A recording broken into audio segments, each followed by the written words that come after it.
She walked into the talent show in a torn dress, dirty sneakers, and a baby crying from hunger. Security was ready to throw her out until she spoke 6 words that made the entire arena fall silent. "Feed my baby, and I'll sing." And no one knew yet that those 6 words were about to change everything that night. Before this story takes the turn no TV producer ever expected, hit subscribe now, because in about 30 seconds, someone you trust in this story is about to reveal their real face, and you'll want to be here when it happens. Naomi Carter stood in worn sneakers and a faded cotton dress, one hand supporting the baby carrier strapped to her chest. "Feed my baby, and I'll sing." Dennis, the guard, stared at her like she'd lost her mind. "Ma'am, you can't bring an infant backstage." "Feed my baby, and I'll sing."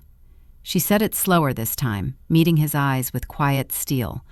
Behind her, dozens of hopefuls waited for their shot at America's Rising Voices, the show that turned nobodies into stars.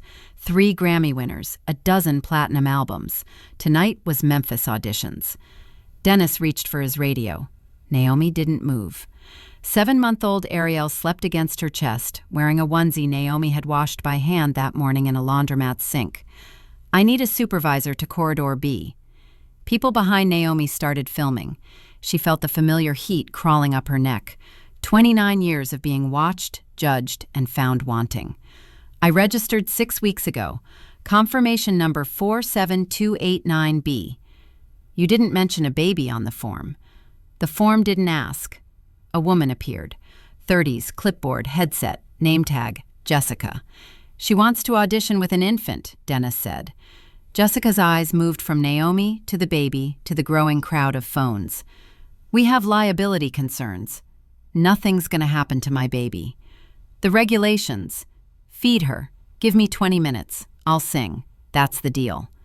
Jessica touched her headset. The corridor went quiet except for Ariel's soft breathing and the distant roar from inside the arena. "Hold on, I'm getting word from upstairs." Naomi waited. She'd gotten good at waiting. The laundromat, the clinic, the welfare office where they made you prove you were poor enough to deserve help, but not so poor you'd given up. She'd waited tables at 3 restaurants before Ariel was born, saving every dollar until her belly got too big and the manager suggested she focus on motherhood. She'd waited for Ariel's father to call back after she told him she was pregnant. Still waiting on that one. "Okay," Jessica said.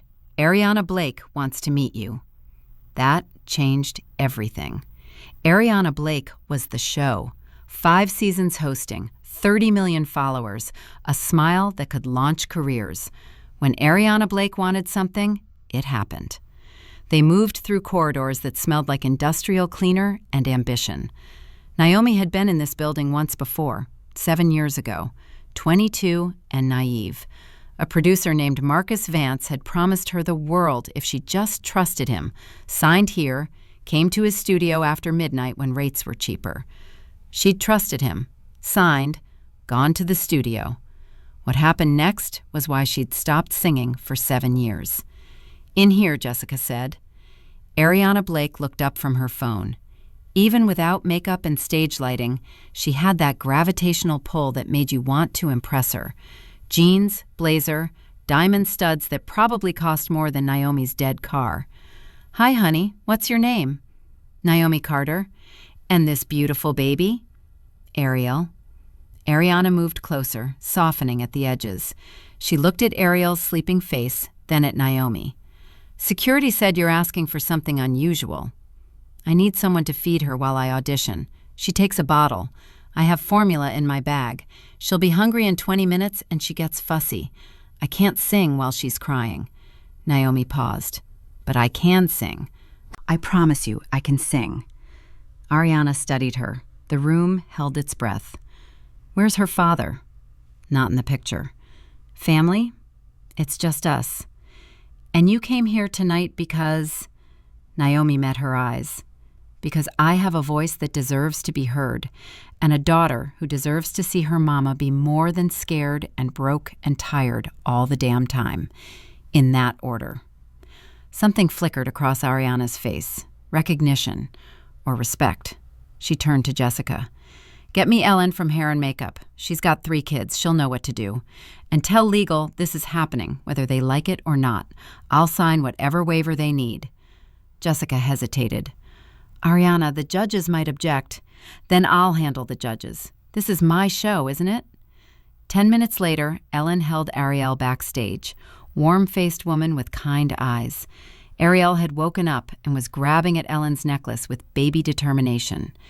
"She'll be fine," Ellen said. "You go show them what you've got." The production assistant called contestants one by one. The sound of the arena was a living thing, thousands of people hungry for the next big moment. Naomi closed her eyes and found the place inside herself where music lived, where it had always lived, even during the 7 years she'd locked it away. Marcus Vance had taken more than her songs. He'd taken her confidence, her trust, her sense that talent mattered more than who you knew. He'd taken the album she'd recorded and shelved it after she refused his final offer. After she'd said no and walked out and realized too late that he'd made sure every other door in Memphis stayed closed. "Naomi Carter." She looked at Ellen, at Ariel. "Watch her." Ellen nodded. Naomi walked through the tunnel toward the lights. The tunnel opened onto controlled chaos. Ariana worked the crowd like she was born to it. 3 judges sat at an elevated desk. Raymond Charles, legendary R&B producer, Sienna Mars, pop star turned talent scout, Thomas Wright, country musician with crossover appeal. Behind them, thousands of faces and phones. Our next performer is 29 years old from right here in Memphis. She's a mother to a 7-month-old daughter. Everyone, please welcome Naomi Carter. Polite applause. Naomi walked into the lights. Sienna Mars was scrolling through her phone. Thomas Wright looked tired. Raymond Charles was the only one actually watching. "Naomi," Ariana said, "tell us about yourself." "I've been singing since I was 4 years old. Gospel choir at First Baptist, school talent shows. I recorded an album when I was 22 that never got released. Then I stopped singing for a while. Life got complicated." She paused. "But I'm here now because my daughter deserves to see what it looks like when her mama doesn't quit." Sienna looked up from her phone. "You stopped for 7 years? That's a long break." "Yes, ma'am." "Why?" The arena went quiet. Naomi felt the old anger rising, the shame she'd carried like a second skeleton. She could name Marcus Vance right here on national television, watch his career implode. But that wasn't why she came. Sometimes the music industry breaks your heart. Sometimes you need time to remember why you sang in the first place. Raymond Charles leaned forward. "What made you come back?" Naomi touched her chest where Ariel had been sleeping. "My daughter. I want her to grow up knowing her mama had a voice and wasn't afraid to use it." "Where is she now?" Sienna asked. "Backstage with a very kind woman who's feeding her." The audience made a sound between awe and concern. Thomas Wright spoke. "That's unusual, having an infant at auditions." "I didn't have childcare, but I had a voice. Sometimes you work with what you've got." "Fair enough," Raymond said. "What are you singing?" "A gospel song, Trouble Don't Last Always." Raymond's eyebrows rose. Bold choice, traditional, not what contestants chose when trying to impress modern judges. But Naomi hadn't come to impress anyone with what they expected. "Whenever you're ready," Ariana said. The band started. Piano, soft and low, bass finding the groove. Naomi closed her eyes and sang. The first note came from somewhere below her diaphragm, rose through her chest, escaped like something caged too long. It wasn't perfect. 7 years of silence left marks, but it was real. It was hers. It carried pain and hope and defiance and love braided together into sound. She sang about trouble being temporary, about morning coming after darkness, about faith when faith seemed foolish. She sang like she was back at First Baptist with her grandmother in the 3rd row. She sang like Marcus Vance had never existed. She sang like the world might actually be a place where a woman could stand with nothing but her voice and be enough. The arena went silent, not polite waiting, held breath witnessing. Naomi hit the bridge, voice climbing, finding power she'd forgotten she possessed. The drummer came in harder, the bass locked into the pocket. She wasn't performing, she was testifying. The final note rang out, sustained, clear. Then the arena exploded. Now be honest, no sugarcoating.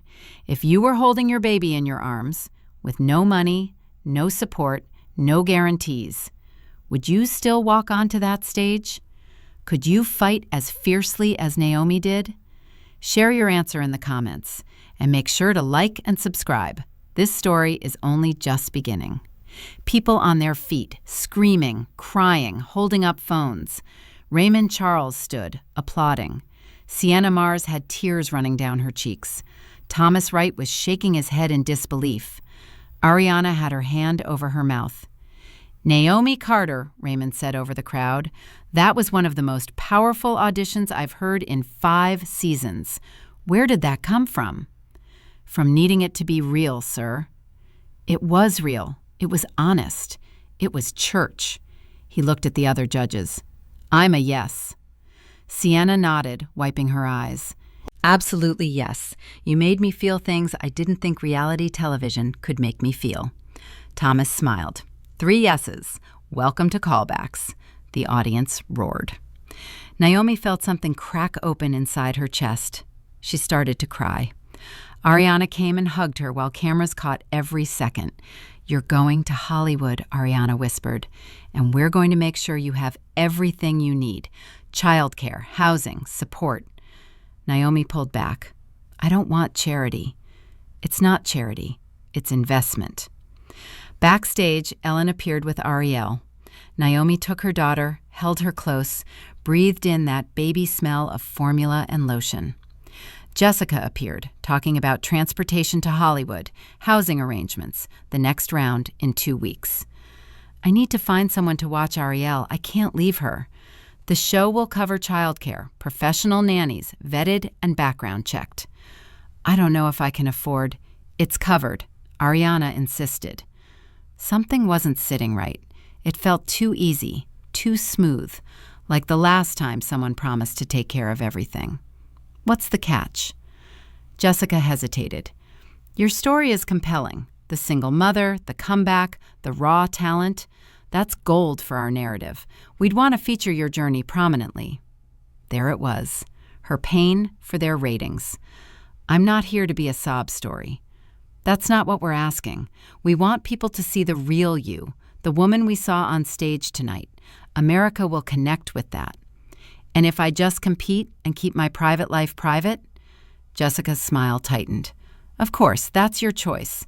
But the support structure, childcare, housing, those are part of the full participant package. We prioritize contestants who fully engage with the program." The message was clear. Play ball or lose the support.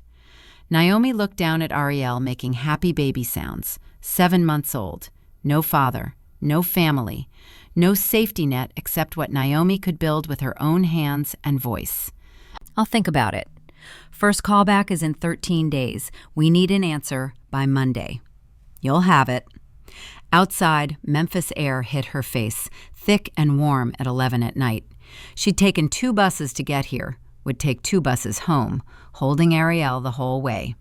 Her phone buzzed, text from a number she didn't recognize.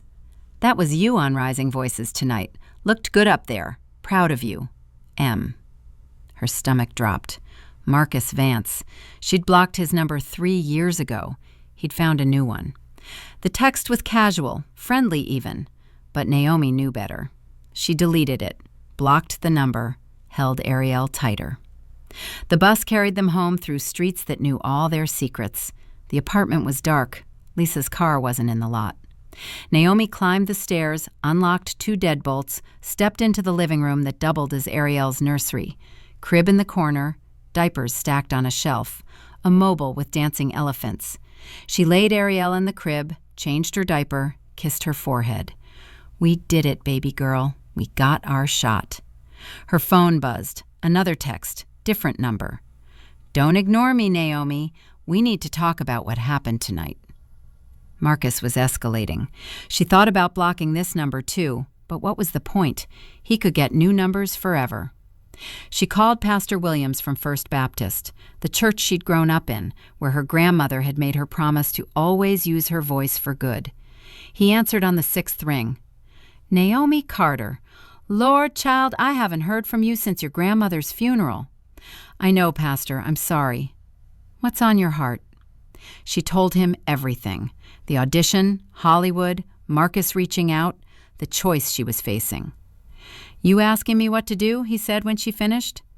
"I'm asking if running toward something is the same as running away from something else." "Sometimes, but not always. Sometimes running toward what you're meant to be looks exactly like running away from what tried to destroy you." "What if he shows up at the next round?" "Then you'll handle it. You're not 22 anymore. You're a mother now. You're not the same person he broke." They talked for 20 more minutes. When Naomi hung up, it was past midnight. She opened her ancient laptop and searched for information about America's Rising Voices contracts. Message boards full of former contestants discussing the fine print. The NDAs, the ways the show retained rights to your image, story, performances. Some said it was worth it. Others said the show chewed you up and spit you out. One thread caught her attention, a former contestant named Kelly. "They made me relive my worst moments on camera, then edited it to make me look like I was using my past for sympathy votes. I came in 8th and left with PTSD. Not worth it." Naomi closed the laptop. Her phone buzzed. 3rd text, another new number. "You can't hide from me forever. We had a deal, remember? You signed a contract. Those songs you recorded are still mine. If you're going to get famous off this show, I want my cut. We should meet. Talk about terms. Mem." There it was, the real threat. The contract she'd signed at 22. She'd given him rights to every song she wrote during their 6 months together. 17 songs, her best material, locked in his catalog, never released, just sitting there as insurance against her ever succeeding without him. If she made it big on Rising Voices, Marcus could claim ownership, could sue, could drag her through courts she couldn't afford. Naomi did something she'd never done before. She screenshotted every message and opened a new email to the only entertainment lawyer in Memphis whose name she recognized. Simple email. "I'm a contestant on America's Rising Voices. I have a legal issue with a previous contract. I can't afford your rates, but I need advice. Please help." She hit send before she could talk herself out of it. Then she lay on the couch and closed her eyes. Sleep came in fragments, broken by dreams of singing to empty rooms while Marcus Vance stood in shadows, laughing. Morning came too early. Ariel woke at 6. Coffee that tasted like burned disappointment. Toast without jam because she was out. The email to the lawyer bounced back. "This office is not accepting new clients." Of course. She got ready for her shift at the diner, packed Ariel's diaper bag. The daycare was called Little Miracles and smelled like disinfectant and graham crackers. Mrs. Chen ran it, kind but firm about payment. "Did I see you on my phone last night?" Mrs. Chen asked. "Maybe. Singing on that TV show?" "Yeah." Mrs. Chen smiled, rare and genuine. "You were beautiful. Made me cry." "Thank you." "You going to Hollywood?" "I don't know yet." "You should go. My daughter always says, don't let opportunity knock twice. You answer the door the first time." "What if opportunity wants something you're not willing to give?" Mrs. Chen looked at her for a long moment. "Then you negotiate.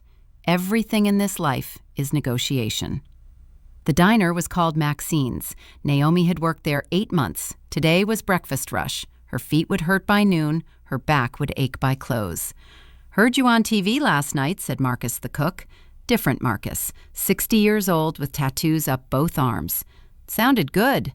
Word traveled fast. "You gonna be famous now? Gonna forget about us little people?" "I'm still here, aren't I?" "For now. But you got something. Everybody heard it. You don't stay in places like this when you got something." The morning blurred into lunch rush. Her phone buzzed constantly. She ignored it until her break. 12 missed calls, 23 new texts, a voicemail from someone claiming to be a reporter, wanting to interview her about her inspirational journey. The texts were mixed, some supportive, others cruel. Why'd you bring a baby to auditions? Typical welfare queen looking for handouts. She deleted them all. Back on the floor, a woman in her 50s flagged her down. Designer handbag, expensive sunglasses. Not the usual clientele. "You're Naomi Carter." "Yes, ma'am. Can I get you some coffee?" "I'm Diana Rothstein. I'm an A&R executive with Merit Records. Can we talk?" Naomi's heart jumped. Merit Records was one of the biggest independent labels in the South. "I'm on shift until 4. "I'll wait." Diana ordered tea and salad, took a corner booth, and spent 3 hours on her laptop while Naomi worked. Every time Naomi glanced over, Diana was watching. At 4:15, Naomi slid into the booth across from her. "I saw your audition last night," Diana said. 22 years in this business. I know real when I hear it. You have something." "Thank you. But I also know this industry. I know what happens to women with talent but no protection. I know about producers who make promises they don't keep. I know about contracts that trap artists." Diana paused.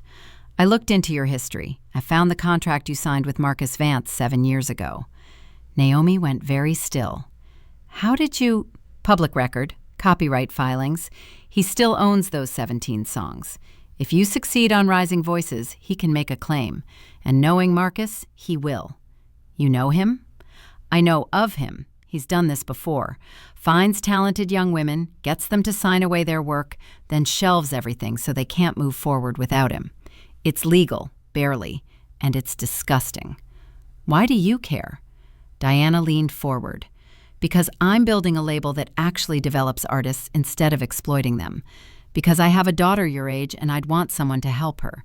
And because I see the opportunity here. If I sign you, I can fight Marcus in court. I have lawyers. I have resources. But I need you all in." "What does all in mean?" "It means you sign with me instead of waiting to see what happens with the show. It means you trust me to handle Marcus. It means we build your career the right way, slowly, with music that matters." It was tempting. God, it was tempting. But Naomi had heard versions of this pitch before. "I need time to think." "You don't have time. If Marcus files an injunction, he can stop you from performing. He can tie you up in legal knots for years. The moment you step on that Hollywood stage, you're vulnerable." "Then what do you suggest?" "Come work with me, now. Forget the show. We'll build something real." "And if the show is the real thing?" Diana sat back. "Reality TV isn't real, Naomi. It's manufactured drama. They'll use your story, your pain, your daughter, all of it. When they're done, they'll move on to the next tragic backstory. But if you sign with me, you control your narrative. You control your music. You control your future." Naomi looked at her hands, the same hands that had signed a contract at 22 without reading the fine print. "I appreciate you reaching out, but I can't make this decision in a booth at Maxine's on 4 hours of sleep. Give me your card. Let me think." Diana slid a card across the table. "You have until Monday. If you choose them, I wish you luck. If you choose me, call any time. We'll make this right." She left cash, more than enough, and walked out. Naomi sat alone, holding the card, feeling like she was drowning in opportunities that might all be traps. She picked up Ariel from daycare, took 2 buses home, found Lisa in the apartment, eating cereal and watching reality TV. "Hey, superstar, saw you online. You're blowing up." "What do you mean?" Lisa showed her the video. Someone had recorded her audition, posted it on TikTok. 3 million views, 40,000 comments. People calling her performance iconic, life-changing, the best audition in the show's history, creating memes, fan accounts, dissecting every detail of her life they could find online. But they'd found Marcus Vance, connected the dots, started asking questions about why a talented singer had disappeared for 7 years. The comments were getting ugly. Some accused Marcus of predatory behavior. Others defended him, said Naomi was trying to destroy a man's reputation. The internet was doing what it did, creating fires and watching them burn. Naomi's phone started ringing. Unknown number. She didn't answer. It rang again, again, again. "You might want to turn that off," Lisa said. "I might want to throw it in the river." Lisa studied her. "Seriously, though, what are you going to do? This is big. This could change everything. Or ruin everything." "Glass half empty, I see." "I'm trying to be realistic." "Realistic is boring. You got talent. You got a shot. You got a whole country watching. Use it." That night, after Ariel was asleep, Naomi tried to make a list. Pros and cons. Hollywood versus Memphis. The show versus Diana's offer versus staying put. But the list didn't help. Her phone buzzed. Another text from Marcus. "I see you're getting famous. Cute. But we both know how this ends. Those songs are mine. Your voice is mine. Everything you build, I can take. Think about that before you sign anything. We should meet. Tomorrow. Coffee House on Union at noon. Be there." She stared at the message. Public place, safe, daylight. Part of her wanted to go, to face him, to tell him exactly what she thought. Part of her wanted to delete it and pretend he didn't exist. But Diana was right. He wasn't going away. He was going to be a problem until someone made him stop. She typed back, "I'll be there. Come alone." His response was immediate. "Always do. Looking forward to it." She thought about her grandmother, who'd raised her after her mother disappeared, who'd worked 3 jobs and still took Naomi to church every Sunday, who taught her that a voice was a gift from God and you honored gifts by using them well. "What would you do, Grandma?" she whispered to the empty kitchen. But she knew. Stand up, sing loud, trust that the Lord would handle the rest. She went to bed, slept poorly, woke to Ariel crying at 5:30. Her phone was exploding. The video had hit 10 million views overnight, news outlets picking up the story. Single mother's powerful audition goes viral. At 11:30, she dropped Ariel at daycare and took the bus to Union Avenue, walked into the coffee house at 11:55. Marcus Vance sat in the back corner, coffee in front of him, smile on his face like they were old friends.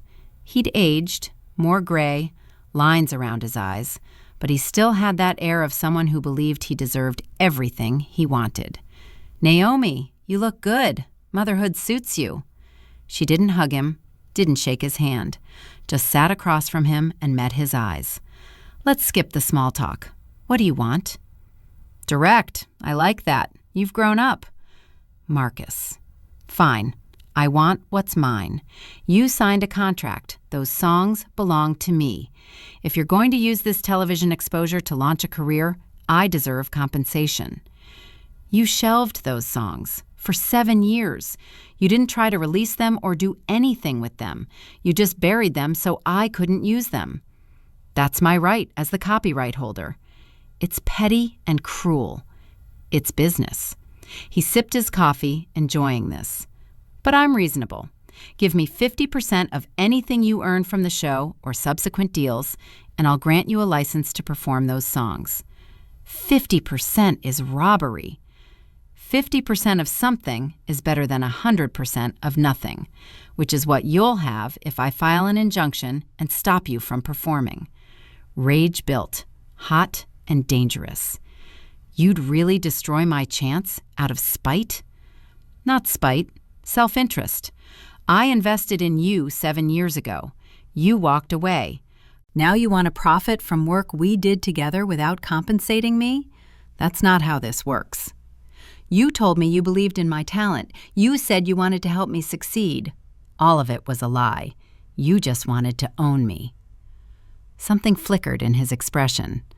"I did help you. I taught you how to work in a studio. I produced tracks that showcased your voice. None of that was free." "And what did you want in return?" "Collaboration. Partnership. You wanted me in your bed. You wanted control. When I said no, you punished me." That's your version. My version is we had a professional arrangement that you violated by walking out. They stared at each other. The coffee shop hummed around them. "I'm not giving you 50%, Naomi said. "Then we have nothing to discuss. I'll fight you in court." "With what money? What lawyers? You're working at a diner. I have resources. I can drag this out for years. By the time it's resolved, the show will be over, the moment will be gone, and you'll be exactly where you are now, broke and trapped. He was right. That was the worst part. But she also couldn't give him 50%, couldn't let him profit from her success. I need time to think. You have until Monday, same deadline as the show. Make your choice. Work with me or watch me destroy your opportunity. He stood, left money, and walked out. Naomi sat alone, shaking. She pulled out her phone and called Diana Rothstein. I need your help. I need someone to fight him. I can't do it alone. Come to my office, now. We'll figure this out. Diana's office was downtown, 12th floor. Lobby with actual art and a security desk. The elevator was fast and quiet.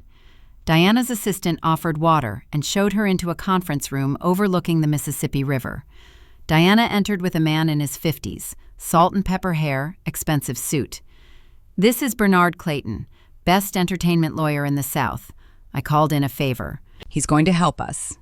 Bernard shook her hand. Tell me everything about your relationship with Marcus Vance. Don't leave anything out. She told them. The audition at 22, the promises, the studio sessions, the contract she signed without reading carefully, his advances, his anger when she refused, his decision to shelve her album and blacklist her. 7 years of silence. Ariel, the audition that went viral, Marcus reaching out with threats. Bernard took notes. When she finished, he sat back. The good news is we can fight this. The contract is exploitative, arguably unconscionable. You were young, unrepresented, under duress. A judge might void it. And the bad news? It will take time, months, maybe longer. Marcus knows this. He's betting you can't afford to wait. So what do I do? Diana spoke. You do both. Accept the show's offer. Go to Hollywood. We fight Marcus while you're there. Bernard will file a motion to invalidate the contract, request an expedited hearing. We'll make noise. We'll make this public. Marcus thrives in shadows. We pull him into the light. What if we lose? We're not going to lose. Bernard nodded. I've dealt with people like Marcus before. When faced with actual legal resistance, they often fold, especially when their tactics get exposed publicly. How will it look when people find out he's trying to prevent a struggling single mother from succeeding? Terrible optics. He doesn't care about optics. He will when it affects his business. I'll make calls, put pressure on the industry side. Marcus isn't powerful enough to ignore everyone. Naomi wanted to believe them. What does this cost? I'll work pro bono until you get your first paycheck, Bernard said. After that, we'll negotiate a fair rate. But nothing happens without your agreement. I'm not Marcus. I don't trap my clients. Diana added, and my offer still stands. When you're ready to sign with a label, come to me. We'll build something real. No tricks. Just good music and fair business. They spent another hour on details, signing paperwork, creating strategy. When Naomi left at 4:30, the sun was lowering. She felt lighter. Not because the problems were solved, but because she wasn't facing them alone. She texted Jessica from the show. I'm in. Tell Ariana I'll see her in Hollywood. The response came fast. Perfect. We'll handle all arrangements. Flight leaves Tuesday morning. Pack for 6 weeks. 6 weeks. In Hollywood. On national television. Fighting for a future while lawyers fought her past. Monday, she gave notice at Maxine's. Marcus the cook hugged her, told her to remember the little people. Mrs. Chen cried and made her promise to visit. Lisa helped her pack. Write everything down, Lisa said, handing her a journal. This is history. You'll want to remember. I don't know if I want to remember all of it. The good parts, then. Tuesday morning, 6 a.m., an Uber arrived. She'd never been to California. The flight was smooth, Hollywood was overwhelming, and the hotel was nicer than any place she'd ever stayed. 2 rooms, a kitchenette, a view of palm trees and traffic. That night, 22 contestants gathered for orientation. Production coordinators explained rules, schedule, expectations. Tomorrow, callback rounds would begin. Each week, eliminations until only one remained. That person would win a recording contract, $100,000, and the title. Naomi looked around at the competition. Young people mostly, teens and early 20s, hungry and naive. A few were older, carrying the same desperation she recognized in mirrors. Everyone had a story. Everyone needed this. Ariana Blake showed up at the end, gave an inspiring speech about seizing moments and trusting the process. When she finished, she caught Naomi's eye, gestured for her to stay. "How are you settling in?" "Fine, the hotel is nice." "And childcare?" "The nanny you arranged seems good." "Ariel likes her." "Good." Ariana hesitated. "I heard about Marcus Vance, about the legal situation." Naomi's stomach tightened.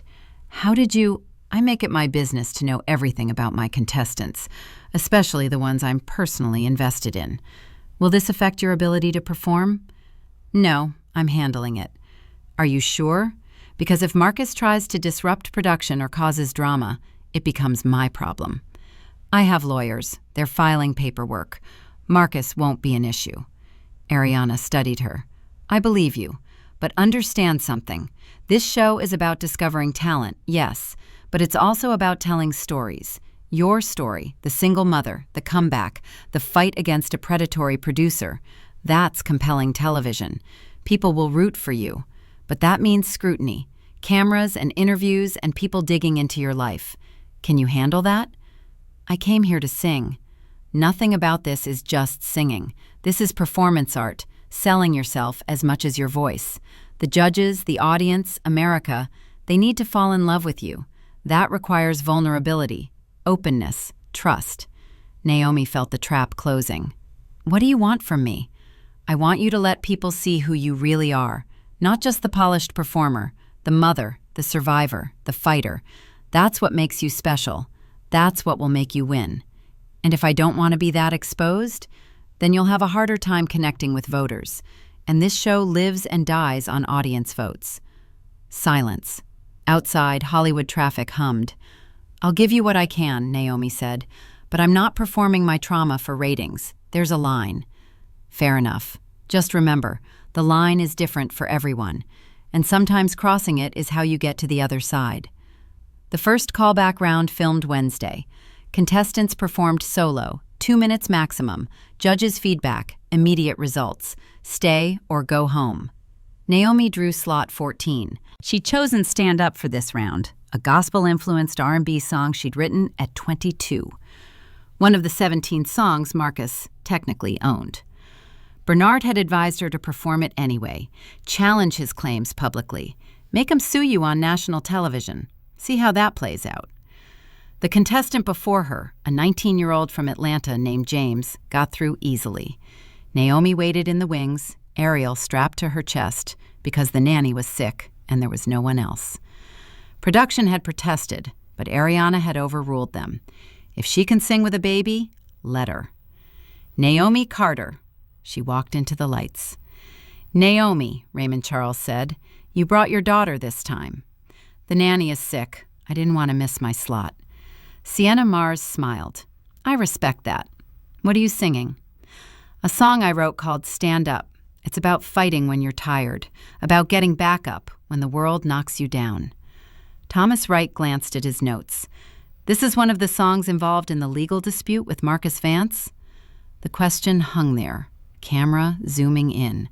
This was the moment. She could deflect, avoid drama, or tell the truth. "Yes, sir, it is. I wrote it when I was 22. Marcus Vance claims he owns it because I signed a contract. My lawyers are fighting that, but I wrote these words. I sang this melody, and nobody can take that from me." The audience reacted. Raymond looked at the other judges. "Well," he said, "let's hear it." The band started. Naomi closed her eyes, felt Ariel's weight against her chest. She sang about standing up when your legs wanted to give out, about fighting when your arms were too tired, about being a voice when the world wanted silence. She sang it like a prayer and a battle cry. Ariel stayed quiet the whole time. The song built. Naomi's voice reaching for notes that hurt and felt good at the same time. The judges looked struck. "That was extraordinary," Raymond said. "But I have to ask, if Marcus Vance wins his claim, can you perform this song?" "My lawyers say yes, that his contract won't hold up. But even if it does, even if I lose every song I wrote back then, I'll write new ones. I'll keep writing, because that's what artists do. We create." Sienna spoke. "I came here for a future, not for sympathy." "Those were your words, right?" "Yes, ma'am." "I believe you. I believe in you. You're through." Thomas nodded. "Through." Raymond smiled. "Obviously through. Welcome to the top 20. Backstage was chaos. Other contestants congratulating her, cameras wanting reactions. She found a quiet corner, fed Ariel, checked her phone. 17 new texts, one from Diana. "Saw the performance. You're brilliant. And bold. Marcus is going to lose his mind." One from Bernard. "Good strategy. You're making it impossible for him to win in public opinion." One from Marcus Vance. "You just declared war. Hope you're ready." She deleted his message without responding. The next rounds blurred together. Top 20 became top 15, then top 12, then top 10. Each round, the pressure increased. Naomi performed Aretha Franklin, Nina Simone, original material. She sang in different styles, showed range and control that judges called once in a generation. But she also saw the machine working. Producers pulled her aside for interviews focused on her struggles more than her music. They edited footage to emphasize doubt, tears, maternal worry, building a narrative. Single mother overcomes adversity, fights predatory producer, pursues dreams while caring for infant. It was compelling. It was also reductive. "I'm more than my situation," Naomi told the producer during one session. "I'm a singer first. Can we talk about my music? About what makes my voice different?" The producer, a woman named Rachel, looked sympathetic but firm. "We're telling your whole story. People connect with struggle. They want to know you're human." "I'm not performing my humanity for ratings." "That's not what this is." "Then what is it?" "It's showing people why they should vote for you, why your success matters." "What if I just want a fair shot?" Rachel paused. "That's honest. We could use that. Mind if we roll on it?" Everything was content. Every moment a potential soundbite. Naomi learned to be careful, to guard her words, to remember cameras were always watching. The top 10 round brought a twist. Contestants had to perform duets with established artists. Naomi got paired with Calvin Morrison, gospel singer, 3 Grammys, rumored to be worth $30 million. He was kind and professional. During rehearsal, he pulled her aside. "You remind me of my daughter. She's your age, wants to be a singer. I tell her the same thing I'm going to tell you. This industry will try to eat you alive.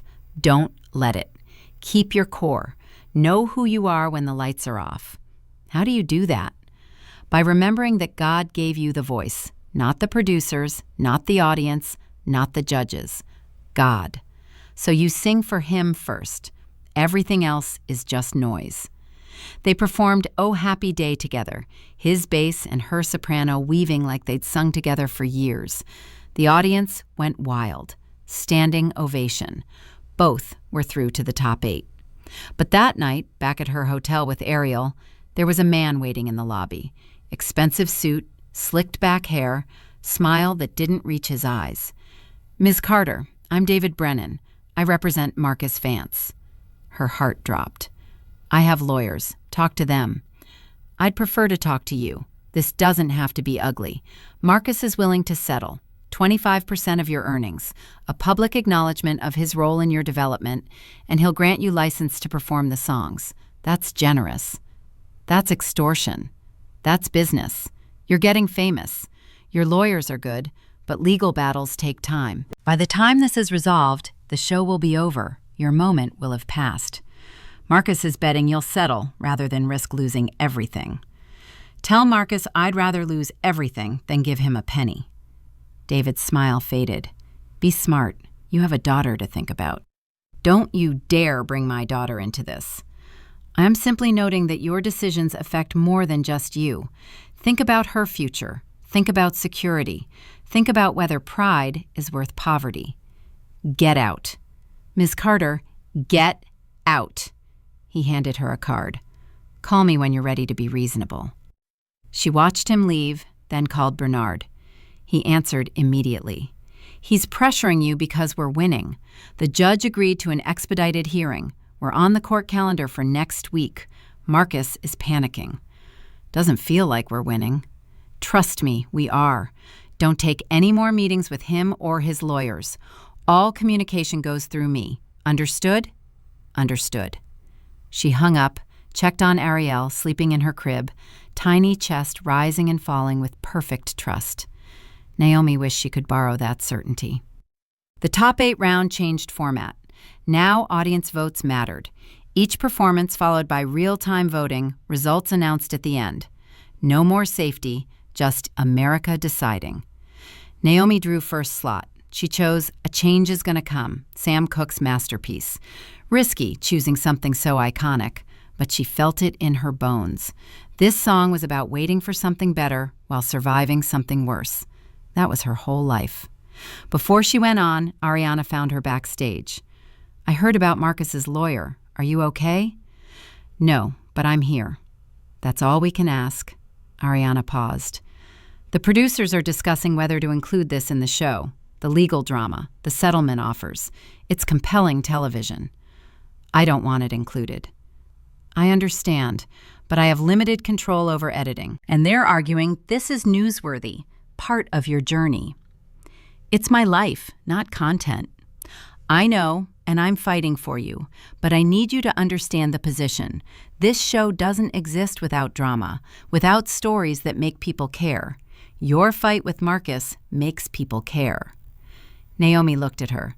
Do you actually care about me, or am I just another act? Ariana's expression flickered, something real breaking through. I care, more than I should, more than is probably professional. But I'm also aware that my caring doesn't change the business. It doesn't change what sells. I wish it did. What would you do if you were me? I'd sing. I'd win. I'd use the platform to control my own narrative. Then I'd walk away before the machine could digest me completely. That's surprisingly honest. I have my moments. Now go make them weep. Naomi walked onto the stage. The audience was massive. Thousands of people. Cameras everywhere. Ariana introduced her with carefully crafted words about single mothers and second chances. Then the lights dimmed. The music started. Naomi sang. She sang about being born by the river in a little tent, about how a change was going to come, though it had been too long. She sang with every ounce of truth she possessed, every memory of struggle, every moment of hope that refused to die. She sang for her grandmother who believed gospel could save souls, for Ariel who deserved better, for every woman who'd been told her voice didn't matter and kept singing anyway. The final note rang out into silence. Then the arena erupted. People on their feet, crying, screaming, holding signs with her name. The judges looked stunned. Ariana was wiping tears. Naomi Carter, Raymond Charles said, that was the performance of the season. Maybe the series. I don't know how anyone follows that. The voting window opened. On monitors backstage, Naomi watched the numbers climb. Thousands of votes per minute. By the time the show ended, she'd received the highest vote total in the show's history. She was through to the top 6. But the victory felt hollow, because when she got back to her hotel and checked social media, the show had done exactly what Ariana warned about. They'd included footage of Marcus's lawyer approaching her. They'd aired interviews where she discussed the legal battle. They'd turned her fight into entertainment. The internet responded predictably. Some supported her, started hashtags like Team Naomi and Support Survivors. Others accused her of playing victim, making up stories for sympathy, trying to destroy a man's career with false accusations. The comments were vicious. Marcus Vance released a statement. I'm deeply saddened by Ms. Carter's false characterization of our professional relationship. I supported her early career and invested significant resources in her development. Her current accusations are hurtful and defamatory. I wish her well, but will vigorously defend my reputation and intellectual property. Bernard called immediately. Don't respond. Don't engage. This is exactly what he wants. A public fight that makes you look unstable. Let the lawyers handle it. He's calling me a liar on national television. I know, and we'll address it in court next week. For now, focus on the competition. Don't give him ammunition.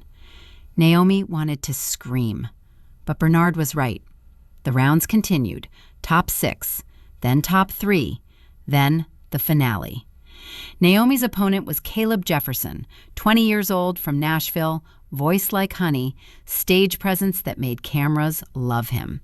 He was good, really good, and he didn't have legal drama or complicated stories.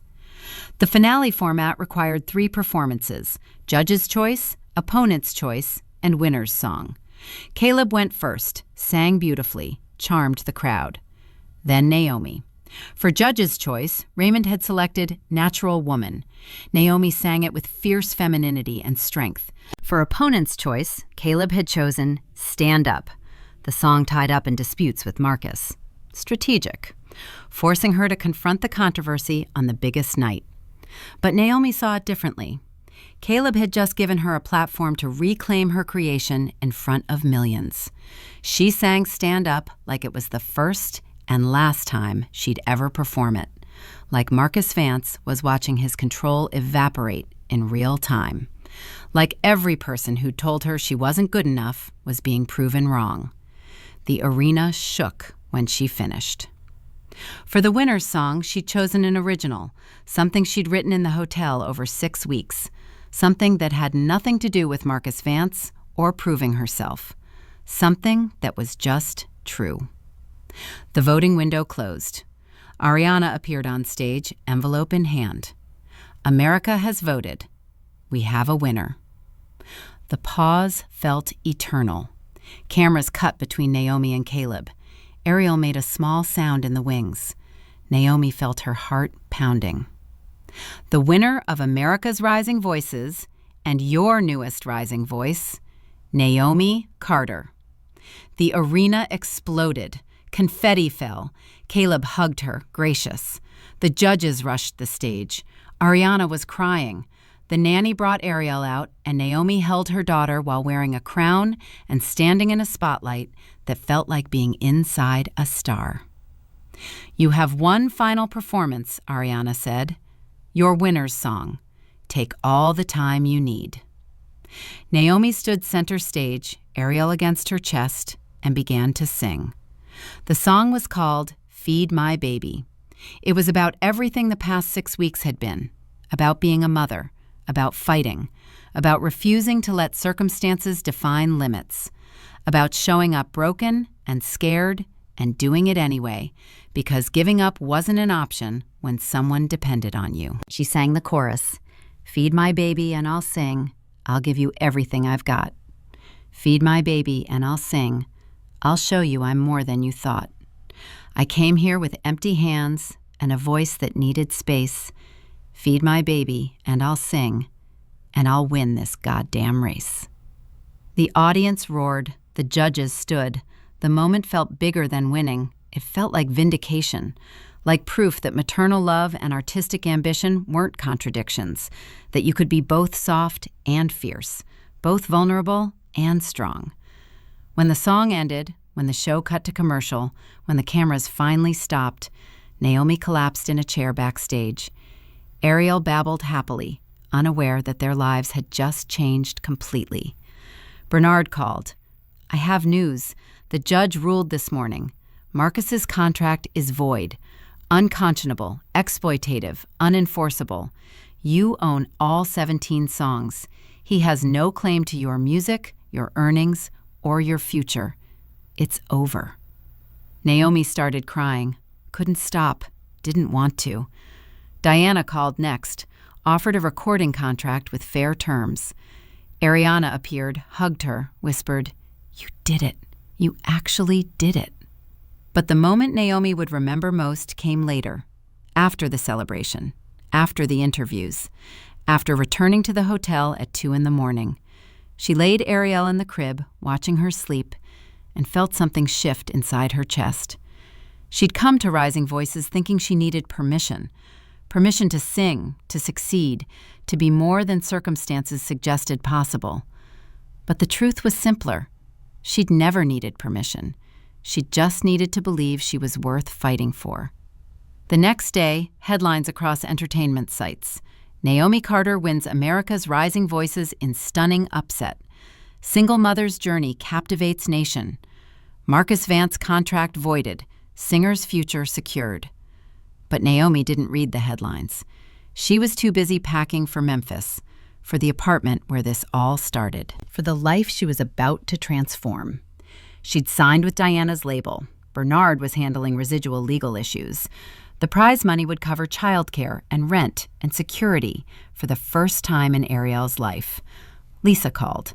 "Girl, you're famous. Like, actually famous. There are news vans outside our apartment. I'm coming home tomorrow. Tell them to leave." "They're not going to leave." "Then they can want. I'm not performing for free anymore." She hung up, finished packing, held Ariel while watching Hollywood sunset paint the sky orange and pink. In a week, she'd be back in the studio. In a month, she'd be touring. In a year, who knew? But none of that mattered as much as this moment, this quiet hotel room, this sleeping baby, this knowledge that she'd walk through fire and come out singing. Her phone buzzed. One final text from a blocked number. "You won. Congratulations. But remember, the music industry is small. You'll see me again." She deleted it without responding. Marcus Vance was yesterday's problem. Tomorrow's too, probably. But tonight she was America's rising voice. A winner, a mother, a survivor who turned "Feed My Baby and I'll Sing" from a desperate demand into a victory anthem. She stood at the window, Ariel warm against her chest, and hummed the melody of her winner's song. Behind her, Memphis waited. Ahead of her, everything was possibility. And for the first time in 7 years, maybe longer, Naomi Carter wasn't afraid of either one. Tell me this, did Naomi win because of her talent, her story, or her determination? And if you were her, would you forgive everyone who doubted you, or not? Write your answer in the comments. Your opinion matters more than you think.